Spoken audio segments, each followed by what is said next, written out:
High, আজ একটা new video নিয়ে আপনাদের সামনে চলে এসেছি। তো দিনটা ছিল 18 তারিখ। শুক্রবার।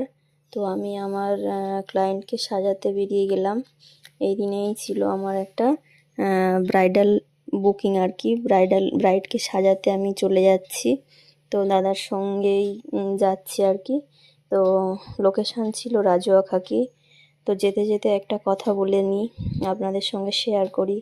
যখন আমি ক্লায়েন্টকে সাজাতে গেলাম, সত্যি বলতে কি টাইমের মধ্যেই পৌঁছে গেলাম, কিন্তু সেখানে গিয়ে দেখলাম যে আমার ক্লায়েন্ট একেবারেই রেডি নয়। তখনও তার বিভিন্ন রিচুয়াল চলছিল। তো কিরে হচ্ছিল। তারপর সে কিরেতে ব্যস্ত হয়ে পড়েছিল। তো কি বলবো, একটু যেন খারাপ লাগছিল। তারপর সে শাঁখা পড়তে গেল। এরকম বিভিন্ন ঘটনার মধ্যে দিয়ে আর কি যেতে হয়েছে।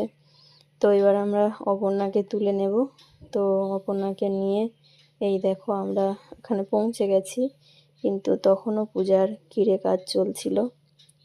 এই কাজটা হয়ে যাওয়ার পরেই ভেবেছিলাম বোধহয় ও এবার আমাদের সামনে চলে আসবে, তো ওকে আমি মেকআপ করতে বসে যাব, কিন্তু তাও সম্ভব হলো না।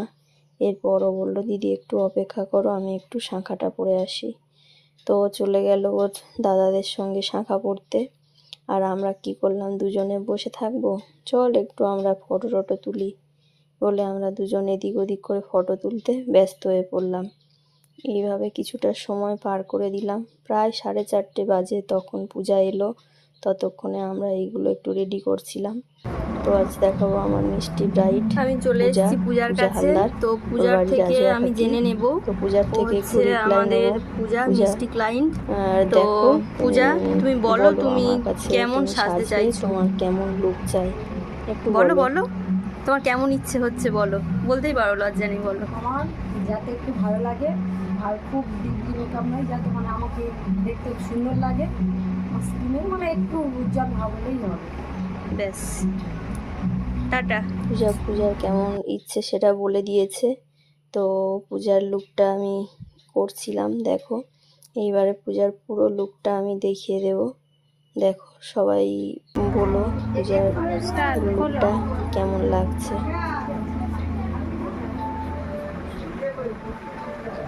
চোখ বন্ধ করো পূজা।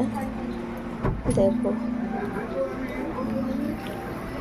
গরমের জন্য পূজা একটু আশা করেছিল মেকআপটা যেন লং লাস্টিং হয়। এটা আমার বাবু সৌনক, আমি আর পূজা তিনজনে ফটো তুললাম।